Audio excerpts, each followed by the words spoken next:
On a travaillé à plusieurs, vous voyez, ici, à Voie Commune, puisque vous êtes à Voie Commune cet après-midi.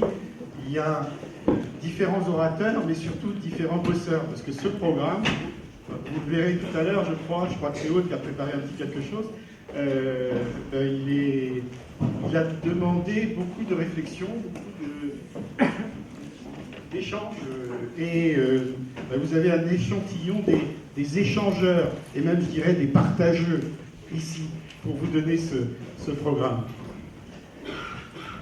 Enfin, les listes phares, hein, puisque je vous rappelle, pour ceux qui ne le savent pas, on a tiré 13 mesures phares, et le programme en regroupe 139. C'est ça 140, là j'en ai oublié une. Voilà. Donc, il est articulé autour des 5 thèmes, là. Je vais donc... Nous avons retenu 5 grands axes, 5 engagements. Engagement pour une ville solidaire et vivante, une ville démocrative et participative, une ville qui prend soin, une ville qui garantit toutes les sécurités, une ville qui anticipe le monde de demain. Et donc on va commencer par une ville solidaire et vivante qui vous parle de renforcer la dynamique de la ville, de rendre accessible l'habitat, le travail, la culture et de favoriser les services publics. Et la mesure phare, c'est Daniel qui vous l'a donné. Alors ça fait la suite à l'intervention précédente. Elle concerne le programme local d'urbanisme, le PLU. Le PLU ne nous a pas plu. Et pas seulement à nous. Voté il y a 3 mois par le conseil municipal, il fait l'objet d'au moins 2 recours en annulation déposés par des associations locales. Pour notre part, nous avons plusieurs griefs à faire à ce document.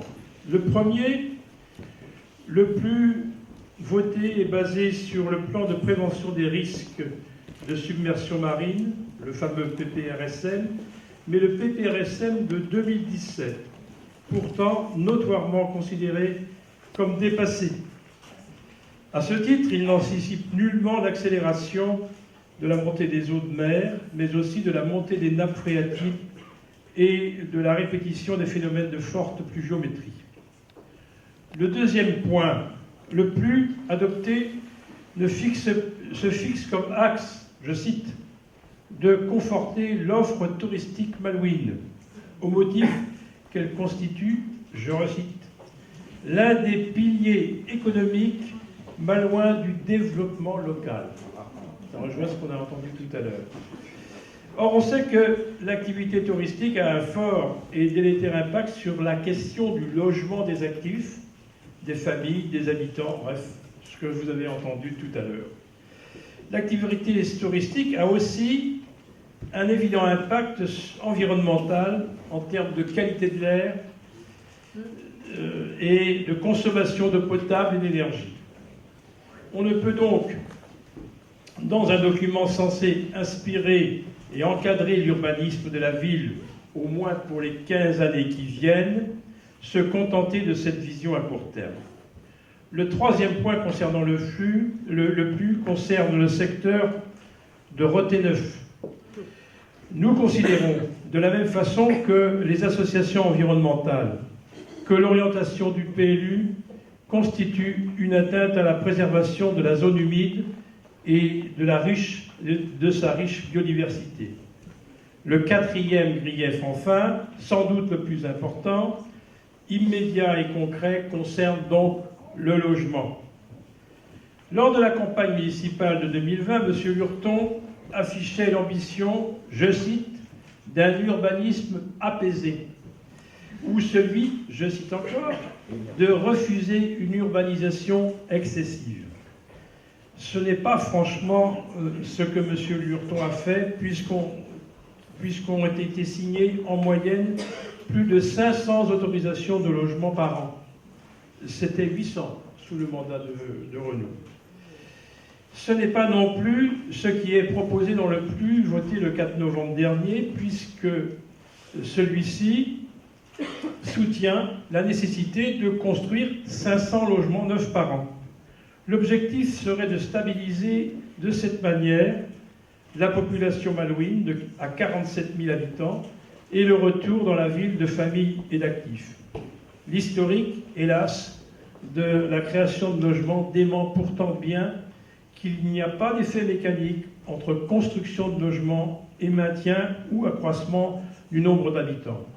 Ainsi, entre 2010 et 2021, la population n'a augmenté que d'un peu moins de 1000 habitants, alors que le nombre de logements, lui, a progressé de 5400.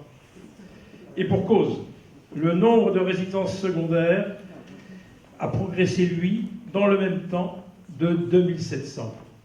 À noter que le projet de PLU laisse, le projet actuel qui a été voté donc le 4 novembre, laisse la place à 600 résidences secondaires nouvelles dans les 6 ans à venir.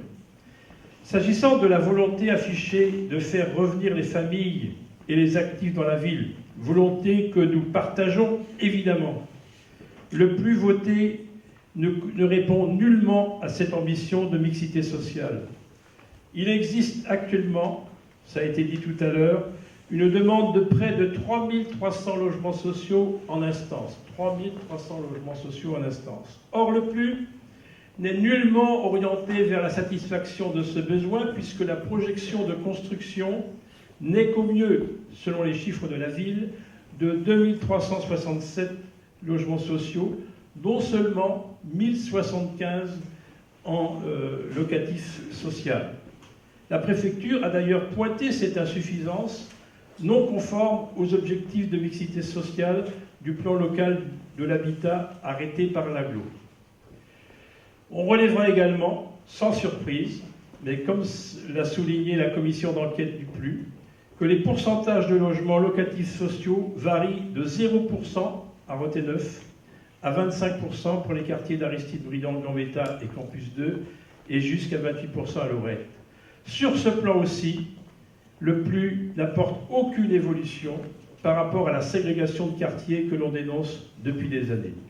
Dans ces conditions, et sur le sujet crucial du logement, notre tâche à la direction de la commune sera de concrétiser cette mesure phare, annulation du PLU voté en novembre 2025 et lancement d'une nouvelle élaboration intégrant l'application du seuil de 25% de logements sociaux au sein de chaque quartier.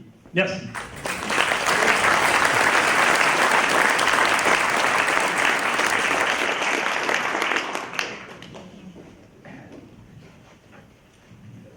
Bonjour à tous.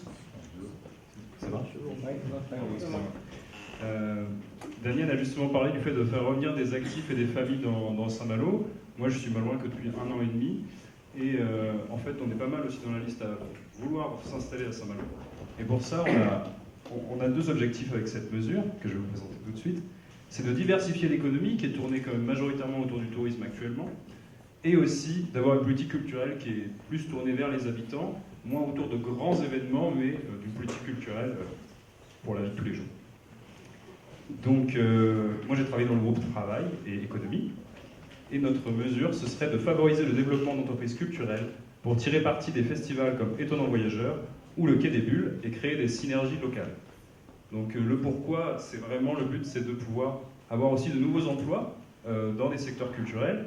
On a un festival par exemple de BD qui est un des plus grands de France, avec le festival d'Angoulême aussi, et on n'a pas beaucoup d'acteurs, mais il y a quelques acteurs en ce moment de l'édition, il y a des écoles de design, de création, d'édition. Voilà. Et donc l'idée, ce serait peut-être de créer des espaces de bureaux partagés pour les gens de ce secteur-là, que les acteurs de ce secteur-là, avec la mairie, puissent créer des actions dans les médiathèques, dans les écoles, animées autour de la jeunesse, des propositions culturelles. Donc voilà notre mesure. Merci.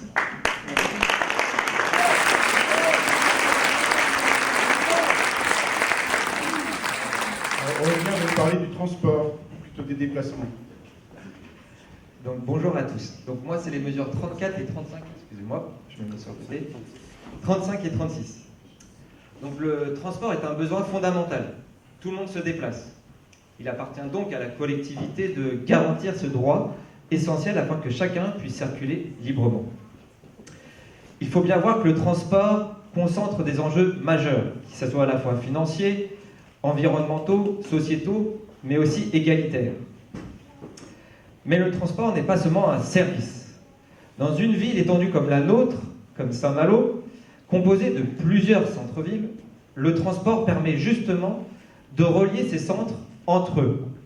C'est donc un lien humain et aussi un outil de cohésion sociale. La gratuité dans notre projet s'inscrit dans cette logique. Elle recréera du lien, elle renforcera l'unité de notre territoire et en plus, tout en améliorant concrètement ce service. Car oui, rendre les transports gratuits, c'est un choix politique fort. Ce choix politique fort, c'est de mettre au cœur de notre projet le déplacement. Le déplacement à la fois en bus, à vélo, mais aussi piéton, et peut-être un jour faire des navettes maritimes gratuites. Donc, pour rendre ce transport gratuit, il faut aussi l'améliorer. Et donc, qui dit l'améliorer, c'est dire se battre pour le retour des lignes fixes dans notre territoire qui ont été supprimées en 2025. C'est rendre des passages plus fréquents des bus et aussi avec des plages horaires plus denses, que ce soit le matin ou le soir. Nous, on va commencer par la gratuité pour tous les scolaires. Les jeunes disposent de peu de ressources financières et d'un pouvoir politique limité. Leur garantir l'accès au transport, c'est leur offrir émancipation, autonomie et égalité des chances. Mais par contre, ce n'est qu'une première étape, et ça, je veux vraiment que tout le monde le sache. Notre but, soyons clairs, c'est la gratuité pour toutes et tous. Pour cela, il est essentiel de sortir de la marchandisation de ce service, de ce besoin fondamental. On ne peut pas faire de profit sur un service dont la population ne peut se passer. Donc l'idée selon laquelle la gestion privée serait plus efficace que la gestion publique est un mythe. Et on l'a vu avec Transdev en l'espace de 1 an et demi. Ça a été un fiasco. Nous disposons localement des compétences humaines et matérielles nécessaires pour assurer une régie publique performante. Il faut savoir qu'à Saint-Malo, nous l'avons démontré pendant pas loin de 30 ans, de 1979 à 2006. C'est donc faisable.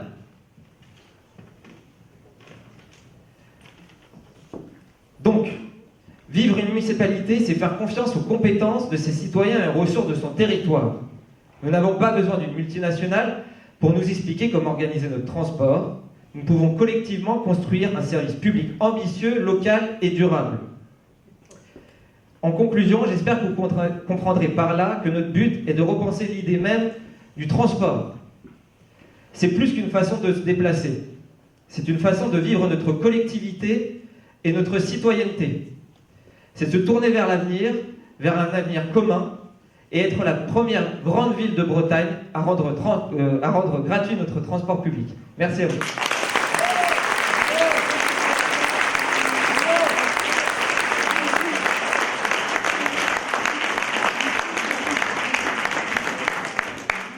Notre deuxième axe est celui d'une ville participative et démocratique. Imaginons la cité malouine organisée par celles et ceux qui y vivent et qui y travaillent. Notre volonté politique est d'organiser des formes inédites de représentation et de décision, associant l'ensemble des habitantes et des habitants, des acteurs et actrices du quartier, avec des outils puissants de consultation citoyenne. Je vais vous présenter la première mesure de ce axe qui compose 18. Ça s'appelle la maison commune, c'est le nom du programme qu'on a donné à un conseil d'habitants de chaque quartier. Cette mesure, elle est entrelacée avec les 18 autres mesures. C'est comme ça que ça va fonctionner, parce qu'on part d'un constat aujourd'hui où la participation des citoyens et des habitants, elle est médiocre. Donc, on part de ce constat où les gens, pour qu'ils puissent participer, ça va être difficile. Donc juste une mesure de créer le conseil de quartier, ça serait insuffisant. Donc on a créé un tas de connexions entre toutes les mesures pour que ça puisse faire du sens et que les gens puissent adhérer. Donc la maison commune, c'est un conseil d'habitants, et on dit bien habitants en lien à ce que vient d'être dit dans le débat, donc les personnes qui vivent ici, et au-delà de leur statut administratif, elles peuvent avoir un statut d'étranger, elle vit, elle consomme, elle paye ses impôts, et elle participe à la vie, donc c'est normal qu'elle puisse aussi avoir un mot sur la ville et comment on construit cette ville. Donc les conseils de quartier, la maison commune, n'a pas besoin de bâtir de construction. On a déjà une structure dans la ville qui nous permet de faire fonctionner ces lieux, et ce serait de squatter les conseils des maisons de quartier pour pouvoir faire fonctionner dans ces espaces et articuler la circulation des personnes qui passent pour connaître et s'emparer des questions de la ville. Voilà, donc si on passe à l'écran, on a écrit, vous pouvez procurer un extrait du programme qui a été annoncé depuis le 11 janvier 2026, les mesures qu'on souhaite pour le faire. Donc vous avez un schéma qui explique et qui est commenté à côté comment ces mesures, elles peuvent faire fonctionner cette participation citoyenne autour d'un conseil d'habitants qui est accouplé avec un atelier où les habitants peuvent prototyper et être accompagnés par les services de la mairie et d'un élu dédié pour pouvoir mettre en place des projets co-créés avec les habitants.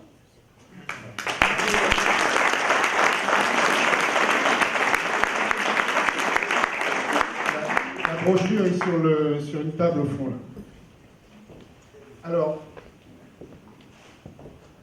le référendum local et la convention citoyenne comme finalement le bras armé de la démocratie citoyenne malouine. Je vais vous parler des outils de la démocratie participative. D'abord, la démocratie participative, c'est une forme de partage et d'exercice du pouvoir fondée sur le renforcement de la participation des citoyens à la prise de décision politique. Donc pendant toute la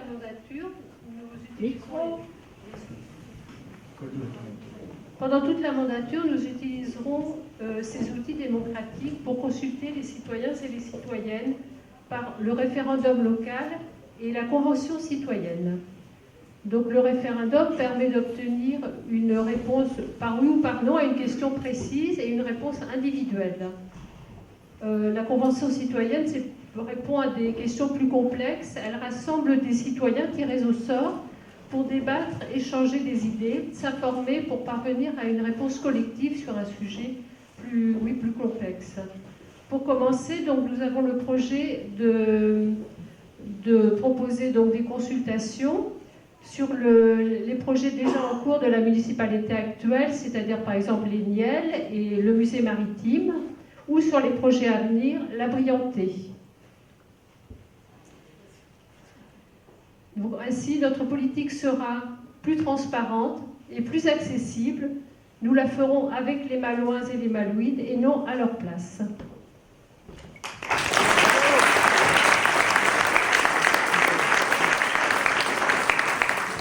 En ce qui concerne la Briantais, qui est un sujet un peu dans toutes les têtes, ce que nous souhaitons, c'est conserver le domaine de la Briantais en gestion publique, ouvert aux habitants. C'est vraiment des choses très importantes.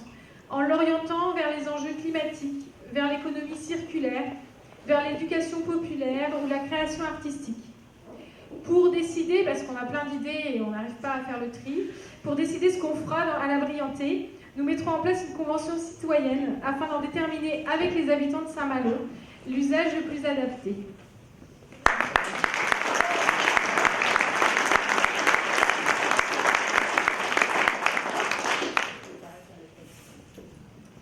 Alors, troisième axe, une ville qui prend soin. Gouverner, c'est prévoir et savoir prendre soin des personnes les plus fragiles, de la santé publique, du lien social et de notre environnement. C'est une exigence qui traverse tout notre projet.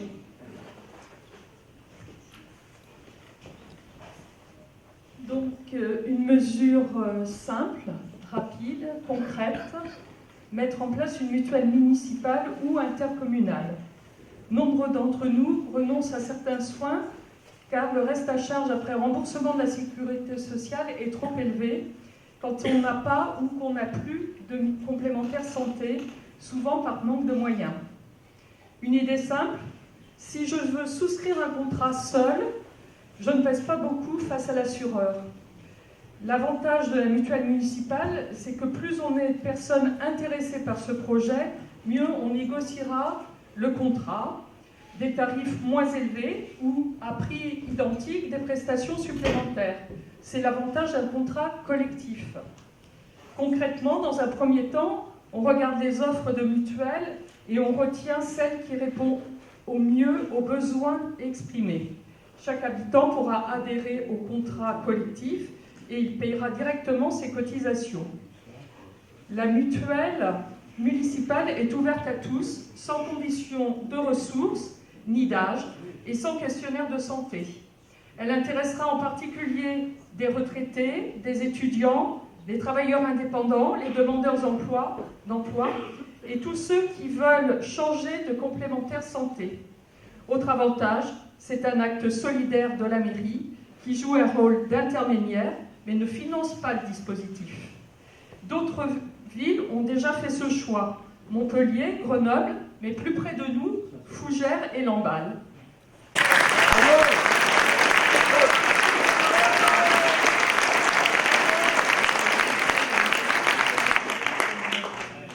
Concernant l'hôpital, un autre sujet qui revient beaucoup dans les conversations, nous considérons qu'il est primordial de se mobiliser pour la création d'un hôpital adapté aux besoins de la population, afin de maintenir le service public de l'accès aux soins. Entre les coupes budgétaires dans la sécurité sociale et les dépassements d'honoraires médicaux qui sont légion dans le secteur privé, nous devons demander à l'État un financement à la hauteur des besoins de santé des habitants des secteurs de Saint-Malo et de Dinan.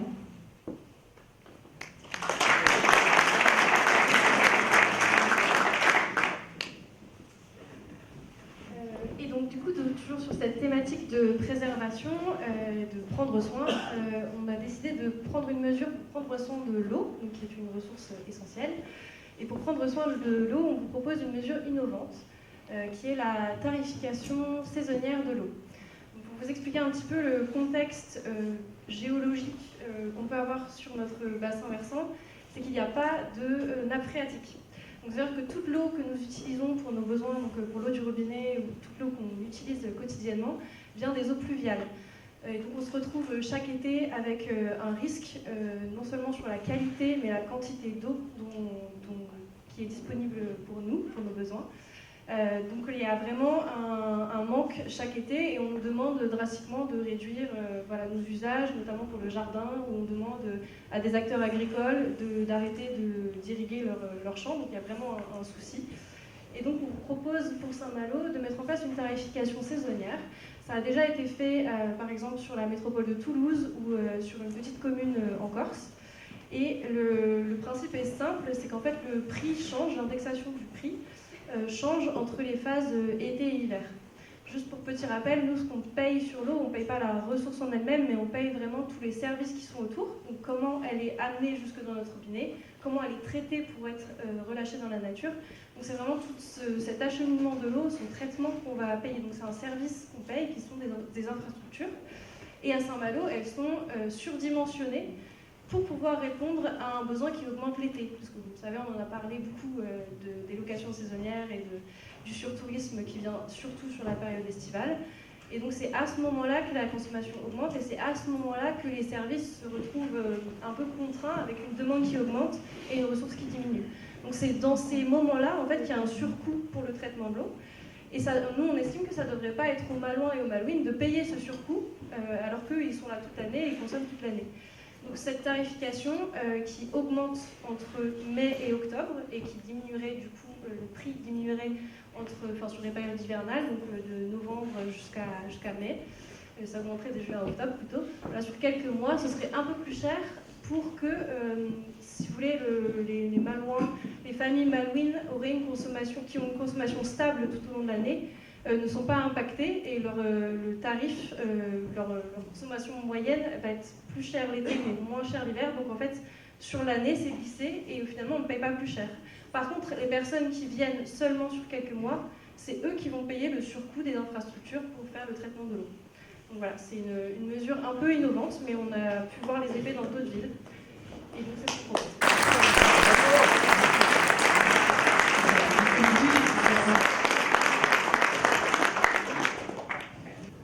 Ah oui, c'est l'entraille. C'est vrai. Vous êtes fatigué. Petite chanson, Claude. Je comprends. Une réunion politique après un repas dominical, il y a de quoi flinguer le plus aguerri des électeurs. Alors moi, je vais vous proposer de faire une pause, de souffler, de respirer. Inspirer. Inspirer. Respirer. Oui, c'est compliqué à Saint-Malo de respirer. Vous savez tous.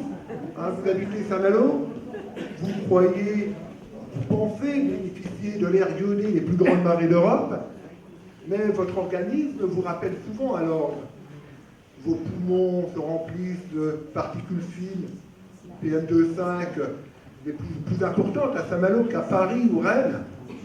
Vos narines sont agressées par des odeurs d'ammoniac qui piquent les yeux. C'est bel et bien ça, Saint-Malo. Alors comment une commune, comment une mairie peut prendre soin de ses habitants sur ces questions de pollution? Alors, on vous dit tout de suite, il n'y a pas pléthore de solutions. Il y a l'information, et c'est vrai que Voix Commune mettra en œuvre de nouveaux moyens d'information de la population. Mais informer ne supprime pas la cause. Informer, c'est dire, n'allez pas à l'étang de Sainte-Suzanne, vous allez mourir. Ou ne circulez pas quand l'air est trop chargé en particules fines, restez à l'abri. Ça ne résout pas le problème. Voix Commune propose une mesure radicale. Je vais l'appeler mesure du déconventionnement. De quoi s'agit-il? Il faut savoir que les industriels, pour pouvoir utiliser des infrastructures publiques telles que la station d'épuration, signent avec la ville une convention. Nous proposons d'inclure une nouvelle clause dans cette convention, une clause d'annulation. Dès lors qu'une entreprise pollue de manière récurrente ou volontaire, c'est arrivé, eh bien nous proposons d'annuler cette convention, c'est-à-dire qu'elle ne puisse plus profiter, bénéficier des services de la station d'épuration, qu'elle ne puisse plus déverser ses rejets dans le réseau public et se faire traiter ces rejets par la station d'épuration. Alors, c'est une mesure radicale. Et n'ayez crainte, s'il le faut, nous la mettrons en œuvre sans trembler. Néanmoins, nous pensons que cette mesure, cette condition que nous mettons, c'est une mesure de dissuasion. Car on peut imaginer quand même qu'un industriel soucieux de sa rentabilité préférera mettre ses activités aux normes environnementales en vigueur plutôt que de risquer un arrêt de la production dû au fait qu'il ne pourrait plus déverser ses rejets dans le réseau. Donc on y croit, on pense que c'est une solution qui est la seule solution dont dispose actuellement une mairie. On reprend le pouvoir effectivement sur cette partie de notre territoire. Donc vous voyez, je vous garantis, dans 6 ans, en toute sérénité, le long des voies communes, vous allez pouvoir inspirer.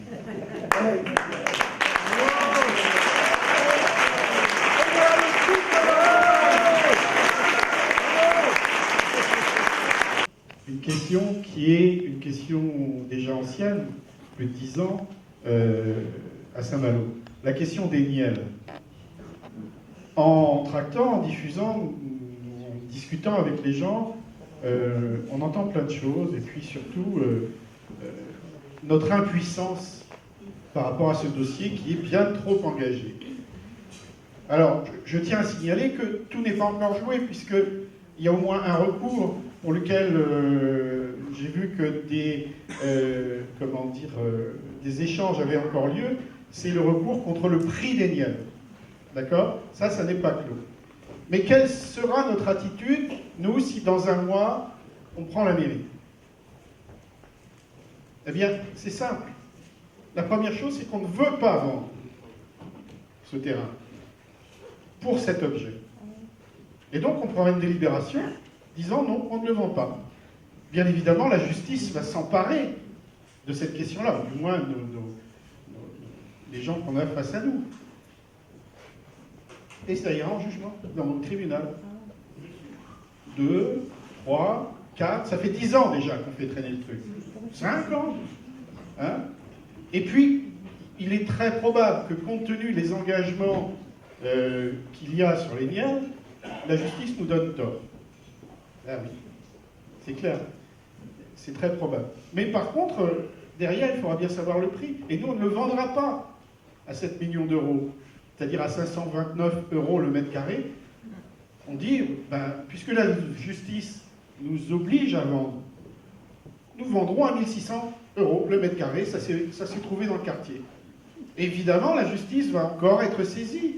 Et puis on va y passer 1, 2, 3, et finalement, le patron, il va être en retraite.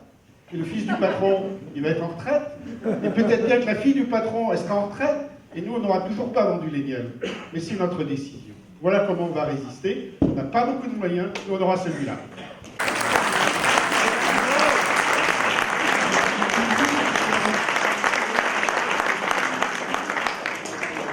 Alors, une ville qui garantit toutes les sécurités, et on pense, vous allez voir, à tout un panel de sécurité. Je laisse Camille vous présenter la mesure phare.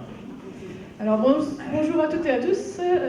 J'ai la difficile tâche de présenter notre partie de programme sur la sécurité parce que, on le sait, dans la tradition, les gens de gauche comme nous, on n'est pas réputés pour avoir un programme de sécurité extrêmement développé.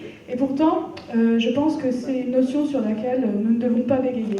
Nous ne devons pas bégayer, pourquoi ? Parce que ça va être un élément de distinction entre nous et l'extrême droite. L'extrême droite qui va l'utiliser à tout va et qui va l'utiliser de façon manipulatoire. Et pour ne pas bégayer, c'est très simple, il suffit de proposer une vision claire et une vision radicalement en confrontation avec celle de l'extrême droite. Pour ça, on doit rappeler un certain nombre de choses. D'abord, la sécurité, ça n'est pas la même chose que la sûreté.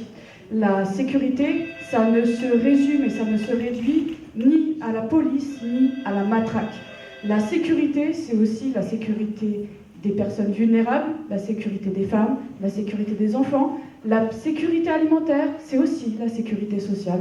La sécurité, c'est une globalité. C'est une globalité qui permet à tout le monde et à toutes et à tous de vivre en paix les uns avec les autres. Et ça, c'est un point sur lequel nous devons insister. La sécurité, ça n'est pas punir.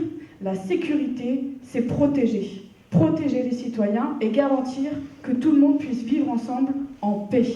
Et c'est ça la clé de notre programme, notamment en proposant une police municipale qui soit gardienne de la paix.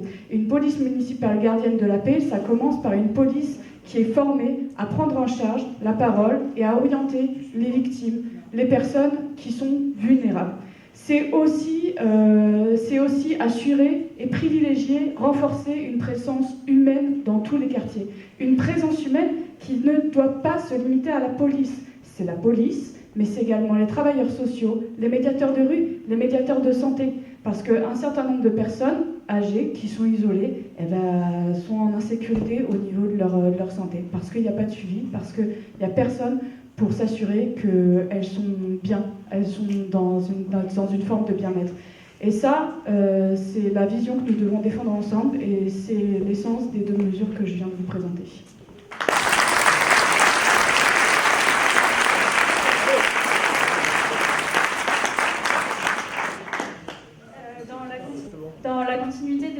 présenter Camille sur la sécurité. La sécurité, c'est aussi protéger. Donc moi, je vais vous présenter la mesure sur la protection des victimes de violences sexistes et sexuelles. La première, c'est évidemment le soutien et la promotion des associations locales qui luttent contre les violences sexistes et sexuelles. On pense notamment à nous tous, au planning familial, à Femmes Solidaires, pour ne citer qu'elles, pour leur permettre de mettre en place des dispositifs concrets pour lutter contre ce type de violence. Et en lien avec cette mesure, on a la deuxième mesure qui, en partenariat avec ces associations locales, on aimerait créer une permanence juridique pour accueillir et conseiller ces victimes, donc les femmes, les minorités sexuelles ou les minorités de genre. Et ce dispositif, il serait dédoublé. Donc il y aurait une permanence juridique fixe et une permanence juridique itinérante qui pourrait, par exemple, prendre la forme d'un bus qui, du coup, serait itinérant dans tous les quartiers pour être sûr de couvrir toute la ville et aller vers les habitants.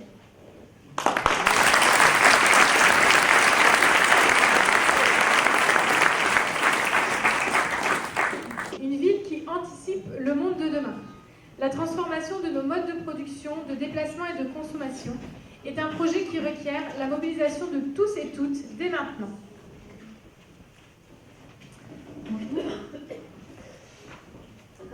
Alors moi je voulais vous raconter ce matin je faisais mon footing sur le sillon et c'est fou en fait le monde qu'il y a un jour de février. Je me dis c'est super pour pérenniser des emplois dans l'hôtellerie-restauration à l'année, d'avoir du monde comme ça. Et je me suis aussi demandé, mais comment ils viennent à Saint-Malo, ces gens-là? Je pense que vous avez la réponse. Il suffit de regarder les chiffres, en fait. Sur l'axe qui vient de l'aquarium, il y a plus de 30 000 passages de voitures par jour.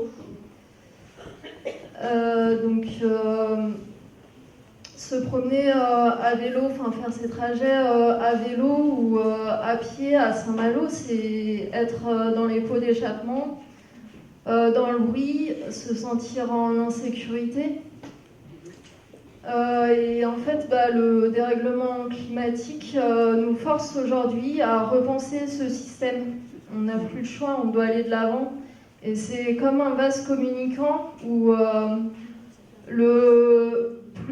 plus on limitera, on repensera la place de la voiture en ville, plus il y aura de la place pour d'autres moyens de déplacement, les transports collectifs, la marche et le vélo. Et ça deviendra un plaisir de changer ses habitudes. Donc je vous invite à regarder dans notre programme qui est sur notre site internet. On a beaucoup de mesures pour accompagner ce changement d'habitude et aller vers la transition écologique. Ce soir, je vous en présente une très forte.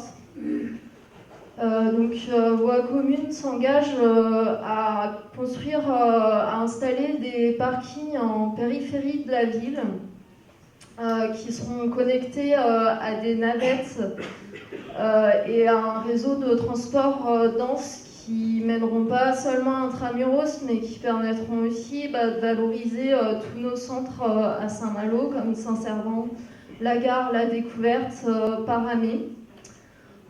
Ces navettes auront, dans la mesure du possible, des voies dédiées pour que ce soit efficace, rapide.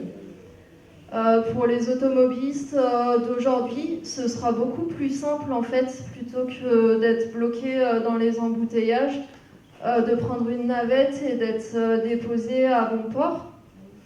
Et pour les piétons, les cyclistes, ce sera un vrai plaisir de faire ces trajets.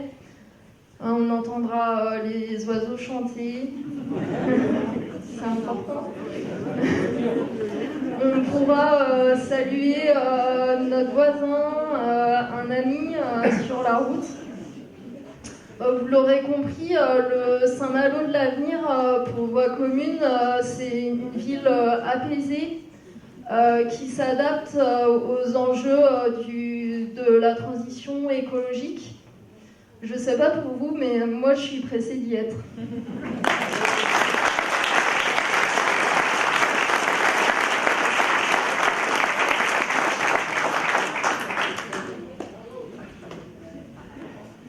Moi, je voulais vous présenter le programme d'isolation et de rénovation de l'ensemble des bâtiments dans le souci de la performance énergétique et installer sur leur toit des panneaux solaires.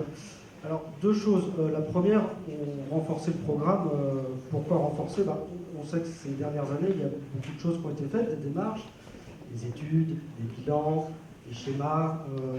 Voilà, le schéma directeur immobilier, usage et énergie.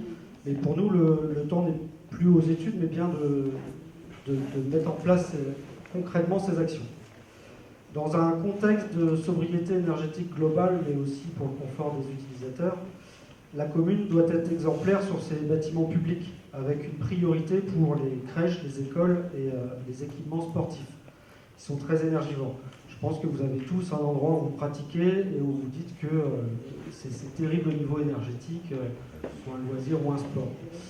Pour moi, et pour vous illustrer l'inertie dans laquelle nous sommes, je voulais partager mon expérience. Ma fille est dans la même école primaire où j'étais il y a 35 ans. J'étais à la fois ravi de voir que rien n'avait changé, mais aussi très inquiet que le bâtiment soit resté complètement dans son jeu.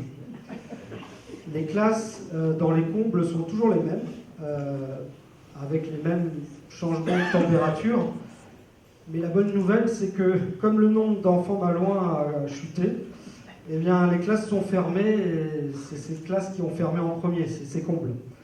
Et c'est désormais du stockage. Heureusement pour les enfants. Vraie bonne nouvelle quand même pour les enfants du groupe scolaire de Rocabet qui pourront avoir une rénovation énergétique globale en 2027, il était temps. Mais pour nous, c'est l'ensemble des enfants et du personnel qui doit pouvoir travailler dans des conditions satisfaisantes. Et il est urgent d'accélérer la mise en œuvre de ces travaux. Concernant les équipements sportifs, il est également nécessaire d'intervenir et de se concentrer non pas sur la création d'équipements démesurés pour la commune, comme certains ont pu le proposer, mais bien de se concentrer sur l'existant pour que nous puissions tous et toutes pratiquer, si on le peut, dans de bonnes conditions. À cela s'ajoute le potentiel considérable des toitures qui sont correctement exposées, qui nous assureraient de produire une énergie renouvelable consommée directement par les utilisateurs ou à l'échelle de l'îlot, et qui permettrait une vraie maîtrise du coût des factures énergétiques nécessaires au fonctionnement de ces bâtiments. On a encore beaucoup de travail à faire, donc avec la commission finance, pour pouvoir aussi hiérarchiser toutes ces actions, et c'est ce que nous attelons à faire sur les prochains jours. Merci.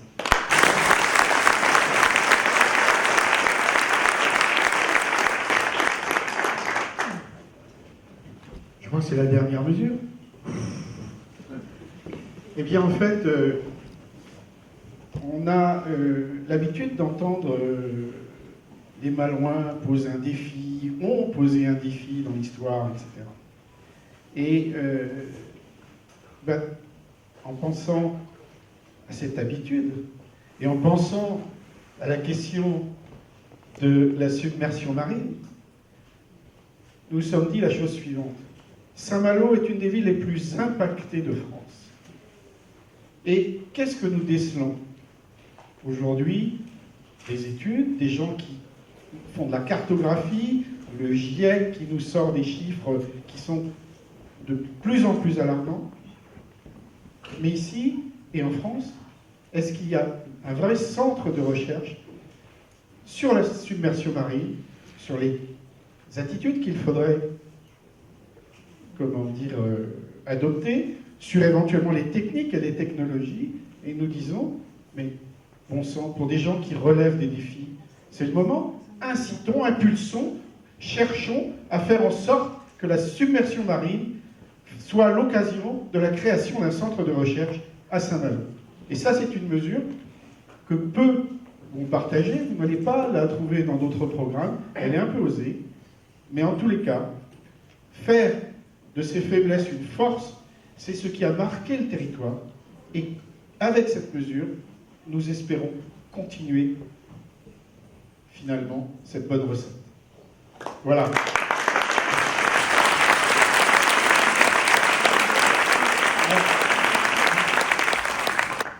Il nous reste quand même quelque chose à dire à propos de la submersion marine. Il nous reste la guerre maritime. Cet objet-là qui a débuté et sur lequel beaucoup d'entre nous, par l'intermédiaire d'associations ou du collectif Montée des Eaux, on a parlé et reparlé. Alors, c'est en route. C'est en route. Qu'est-ce qu'on peut faire? Je ne sais pas. Là, enfin, je ne sais pas. Si, je sais. Mais le dossier n'est pas entre les mains de la collectivité. Par contre, nous devons quand même rappeler sans arrêt qu'il est construit, ce terminal ferry, sur la base du plan de submersion marine de 2017, et que là, celui qui va sortir, on estime que, et encore, c'est pas très important comme évolution, mais c'est 30 cm au-dessus de celui de 2017. Mais en gros, ce qu'on nous dit, c'est un petit peu une réflexion générale. On nous parle souvent d'argent public là. La région est prête à investir 180 millions, c'est pas elle prête, elle est prête, elle investit 180 millions dans un ouvrage dont on ne sait pas si dans 50 ans, une semaine sur deux, il ne sera pas inondé. Alors, on a posé les questions. Hein, ceux qui se souviennent de l'enquête publique, ça avait été formidable. On avait un orateur, si je me souviens bien, qui s'est présenté aux élections municipales il y a 6 ans. Un orateur qui nous dit, bah, écoutez, quand ce sera inondé, on ne fait pas. Donc, on considère que c'est un peu court. Et franchement, tout ce qu'on va pouvoir faire pour faire en sorte que le gabarit de ce terminal ferry et la hauteur de la plateforme sur laquelle il doit installer soit un peu plus conforme et aux intérêts de Saint-Malo et aux intérêts des passagers. Voilà.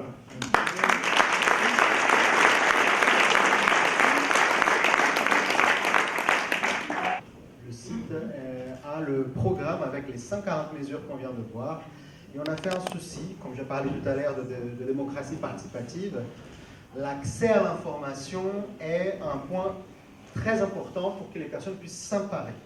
Cette élection, dans notre liste, on n'a pas d'élus, on n'a pas de personne qui a une visibilité sur les réseaux ou sur la vie politique déjà confirmée, mais nous nous basons sur nos idées et nos programmes. Donc c'était très important que le programme soit mis en ligne, soit édité d'une façon très visible. Et on a travaillé déjà sur 140 mesures, ce qui est grand. Donc ça peut être dissuasif pour certains lecteurs. Et donc on a décidé de faire 3 portes d'entrée dans le programme avec les sujets malouins, un focus sur les sujets malouins. Vous allez pouvoir trouver ici. Donc le logement, transport en commun, la qualité de l'air, le musée maritime, la Briantais, les miels, l'hôpital, la submersion marine. Et on va ajouter un sur la gare maritime qui... on n'a pas eu le temps de le faire jusqu'à ce jour, mais on va le mettre d'ici demain, j'espère. Une deuxième possibilité de naviguer sur le programme, c'est par profil. Donc les personnes peuvent s'identifier à des profils et voir un extrait de ces mesures selon ce qui peut, dans ce qu'on a jugé être en conformité avec ce qu'ils vivent dans leur vie. Donc les habitants à l'année, les jeunes étudiants, les jeunes couples avec des enfants, des retraités, des parents solos, des personnes sans emploi, des agents territoriaux. C'était important aussi de faire un point parce que c'est le 2e employeur public de la ville après l'hôpital. Et c'est une population de personnes qui a un regard très soucieux de ce que la nouvelle mandature peut faire. Donc on a pensé aussi à faire une communication à ce public. Les petits commerçants, donc on n'a pas forcément parlé, c'était dans les autres lignes. Donc le commerce de proximité, et donc il y a beaucoup de personnes qui se demandent qu'est-ce qui peut devenir la ville. Les entrepreneurs qui viennent à Saint-Malo, qui sont de Saint-Malo, avec des mesures dédiées à eux, des travailleurs précaires, des personnes en situation d'handicap et ceux qui l'aident, et les néo-malouins, des personnes qui rejoignent la ville depuis très peu. Et puis on a décidé aussi de faire par tendance politique. Si vous vous retrouvez dans une de ces cases, vous pouvez voir le programme selon les yeux d'un écolo, de quelqu'un dans la gauche, quelqu'un qui a voté Lurton et qui est un peu déçu, peut-être un peu plus qu'un peu, ou quelqu'un qui a voté au deuxième tour, ou même au premier tour de l'élection en 2020 pour des centristes, et qui ont vu que l'opposition n'a pas été très forte, et on a vu d'ailleurs que ça a desservi la mandature actuelle. Sans opposition, la mairie a été assez confortable, et du coup elle n'a pas été poussée à faire un travail plus concret. Et voilà, donc on s'est retrouvé dans cette situation pendant 6 ans sans une réelle opposition. Et puis, des personnes qui se sentent séduites par l'ORN, on n'ignore pas cette condition, et on peut imaginer que ces personnes peuvent aussi se poser des questions si elles sont prêtes vraiment à franchir ce pas-là. Et puis, les abstentionnistes, c'est l'électeur numéro 1 de Saint-Malo, sachant que dans l'élection 2020, c'était 55% de l'électorat n'est pas allé voter. Donc on pense que c'est important d'avoir cette lecture-là pour que les électeurs puissent s'emparer des programmes, comprendre, voir en finesse et voter par les convictions et les idées que nous proposons. La dernière façon de naviguer sur notre programme, c'est le programme intégral, mais qui peut être aussi trié par des thèmes: démocratie, culture, environnement, féminisme, santé, sport, sécurité, travail, ou encore par les 5 axes qu'on vient de présenter et les sous-axes qui présentent et hiérarchisent le texte pour le rendre très accessible et que les personnes puissent commencer à s'imaginer dans une ville où la démocratie participative sera au rendez-vous. Voilà.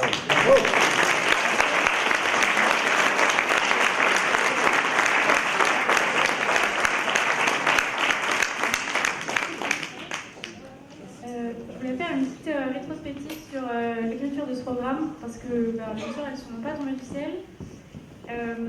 Pour ça, on s'est beaucoup appuyé en premier sur les cafés citoyens qui ont eu lieu un peu partout dans les quartiers de Saint-Malo, pour récolter les témoignages des habitants. Ensuite, on a mis en place des ateliers programmatiques pour, avec ces témoignages, commencer à proposer des mesures.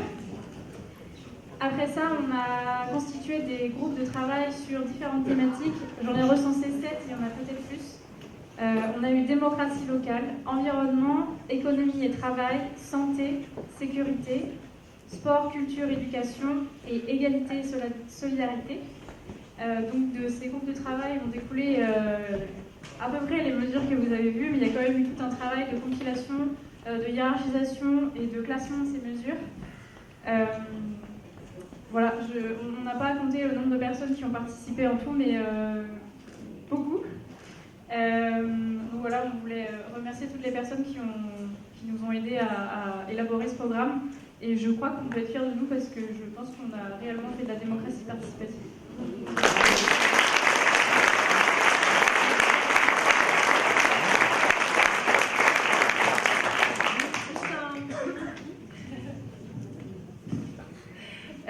Du coup, on va pouvoir, si vous êtes curieux du programme, d'aller dans le détail. On a prévu un certain nombre de réunions publiques avec des thématiques.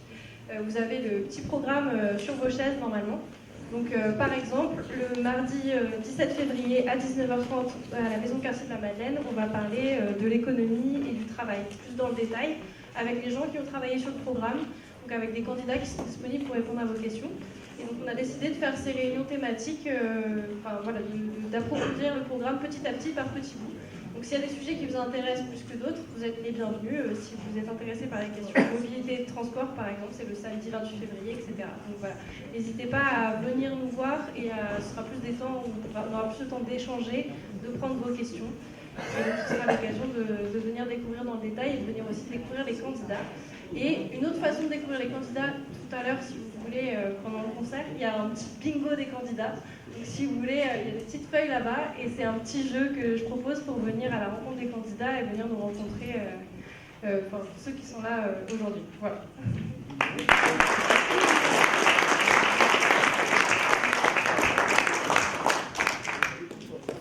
Alors ça fait presque 2 heures qu'on a commencé. Pour conclure, hein, vous avez compris, il y a un pot qui vous attend, on va faire venir un musicien, et pour ceux qui veulent voir le programme, scannez le QR code parce qu'il ne sera en ligne véritablement que demain.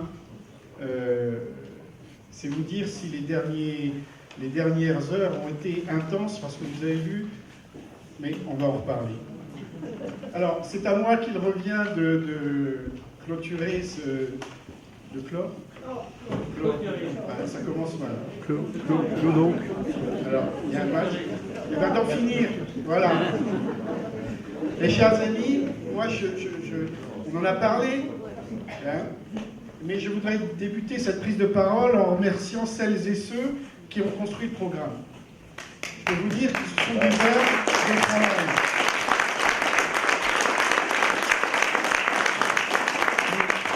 Et ça n'est pas parce qu'on est aguerri qu'on n'a pas été surpris. Ça n'est pas parce qu'on est aguerri qu'on n'a pas dû plancher, et sérieusement, devant les questions qui nous étaient posées. Ça, c'est important. Mais je veux aussi remercier celles et ceux qui ont construit les moyens de les faire connaître. Parce que c'est extrêmement important. Réunion après réunion, ils et elles ont su partager leur constat de la situation de Saint-Malo et de son agglomération. Et ce n'est pas si simple lorsque l'on est si divers, que les angles de vue sont si nombreux. On a des différences entre nous.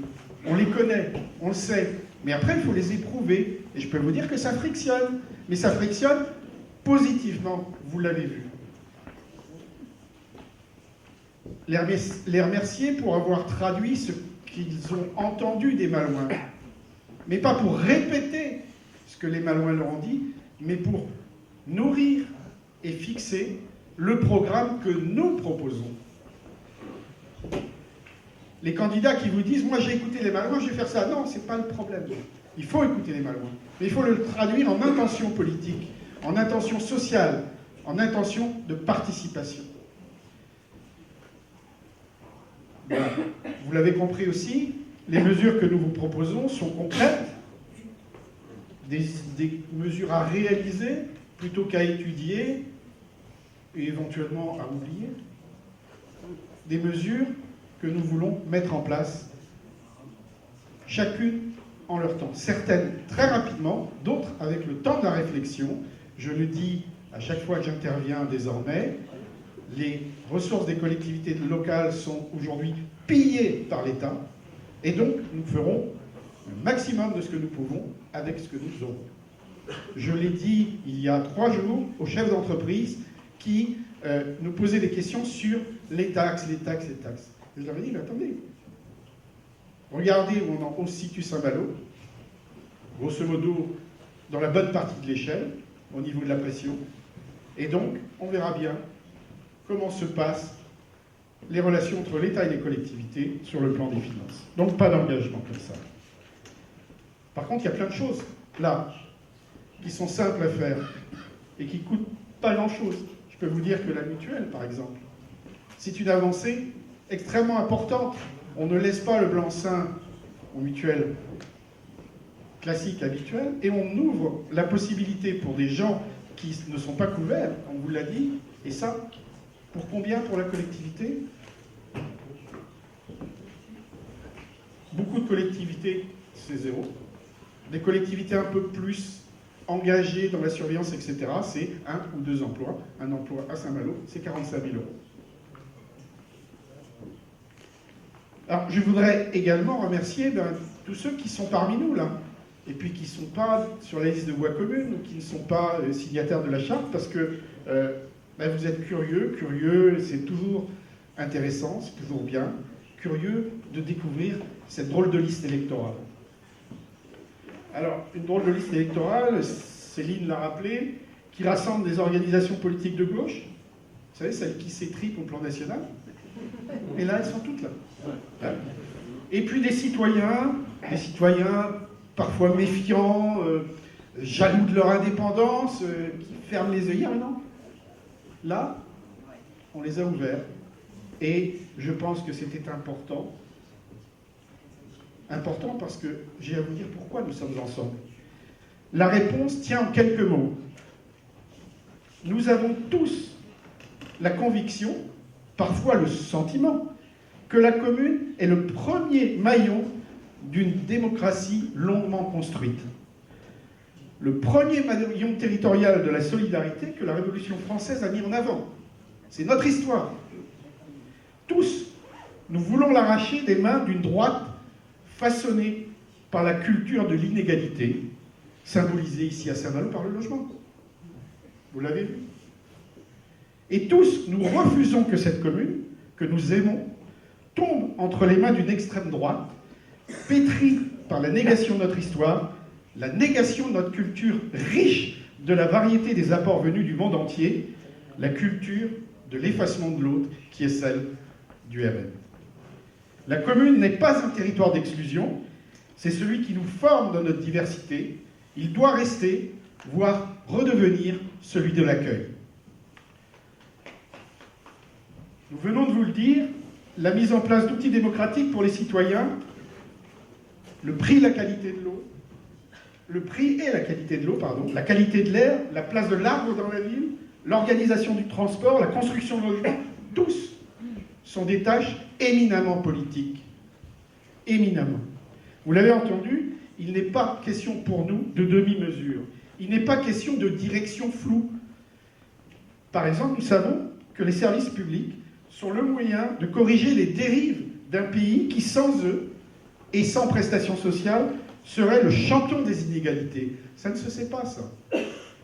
Mais dans les études économiques, sachez que avant les moyens de répartition des inégalités, de la richesse, qui sont aujourd'hui mis en cause, avant ces moyens-là, la France est un pays largement aussi inégalitaire que les États-Unis. Pour cela, pour renforcer le rôle des services publics, c'est bien de la gestion publique que nous vous parlons, que nous voulons développer, favoriser. Je pense par exemple au transport, Aurélien vous en a parlé, mais quand je parle de gestion publique, c'est quelquefois à l'intérieur des organismes publics. Je pense à la santé, à l'hôpital, où actuellement, depuis longtemps, un nombre de services extraordinaire est passé du public au privé. Et on ne voit pas aujourd'hui, sans volonté politique, comment on pourrait faire pour changer cette situation-là. Et la volonté politique, c'est quelque chose d'essentiel. Toujours devant les entreprises, c'était mardi, lundi, je ne sais plus, j'ai vu leurs questions. Et alors, dans le questionnaire, ça va faire sourire quelqu'un dans la salle, on me pose la question, mais il faudrait faire un parking poids lourd sur l'agglomération. Alors je me gratte un peu la tête et puis je leur dis, mais attendez, en 2004, on m'a parlé du parking poids lourd, quand j'étais au travail avec nous. En 2006, on m'en a reparlé. En 2008, on m'en a reparlé. En 2012, et vous m'en parlez en 2026, pardon. Est-ce qu'il n'y aurait pas un petit problème de volonté politique dans ce coin? C'est exactement ça que nous voulons éviter. Notre volonté politique, elle est ferme, elle est centrée sur ces mesures. Et puis, vous l'avez vu, à travers les mesures sur le logement, à travers les mesures sur l'accès à la station d'épuration, on a des armes nucléaires dans les mains. Eh oui, des armes nucléaires, parce que vous imaginez bien, Claude l'a décrit pour l'assainissement, mais dire 25% de logements sociaux dans chaque quartier, il ne suffira pas de claquer les doigts. Il faudra dire, pendant 5 ans, on aura une clause de rattrapage, etc., etc. Et ça va marquer très fortement. Ça va marquer très fortement le territoire parce que le logement qui se construira sera pour des habitants qui résideront ici. Je vous signale d'ailleurs qu'en ce moment, il y a encore, je crois, l'enquête publique sur la mesurette proposée par Gilles Lurton sur le droit de vendre des logements, des résidences secondaires neuves, mais sur un territoire très restreint, qui ne comporte que environ 30% des logements prévus à l'avenir. Vous regarderez ça, c'est de l'actualité. Et puis, le cours des choses, c'est pas notre fort. Une des dernières phrases, c'était de dire qu'il fallait faire de nos faiblesses nos forces. C'est important. Et quand on a parlé du centre de submersion marine, c'est vraiment quelque chose qui, aujourd'hui, illustre la volonté d'un territoire plutôt que d'être plan-plan sur notre histoire, notre volonté, etc., etc. Pour terminer, et toujours en termes de force, je voudrais saluer quelques personnes, des personnes de plus en plus rares à Saint-Malo, des personnes qui non seulement se sont engagées dans cette campagne électorale, mais qui la font vivre. Je veux parler des jeunes de notre liste. Ils sont là, vous en avez vu quelques-uns, d'autres sont dans la salle, vous les avez vus. Ils se tiennent de leurs 2 pieds devant vous, ils fixent l'avenir, et ils vous disent, Voix commune, c'est notre étape 2026. Eh bien, je dis qu'il faut les en remercier parce que c'est notre avenir.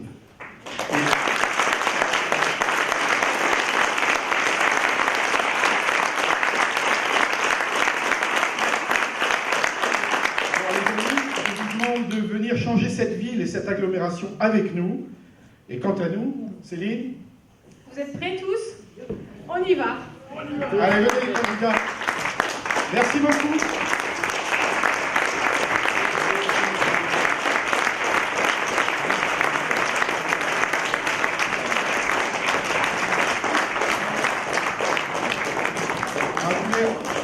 Ils sont déjà sur les murs.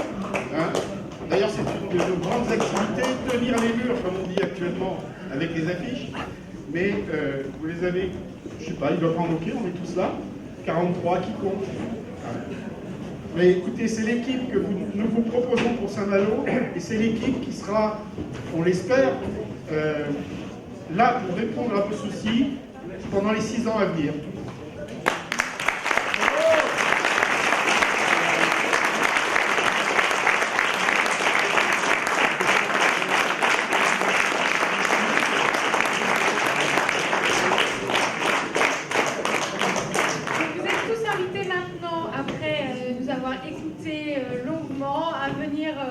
Vous rafraîchir un petit peu, manger un peu et puis échanger, continuer à échanger avec nous. Et il y aura de la musique ici en même temps, donc voilà, pour rendre le moment agréable. Allez les candidats,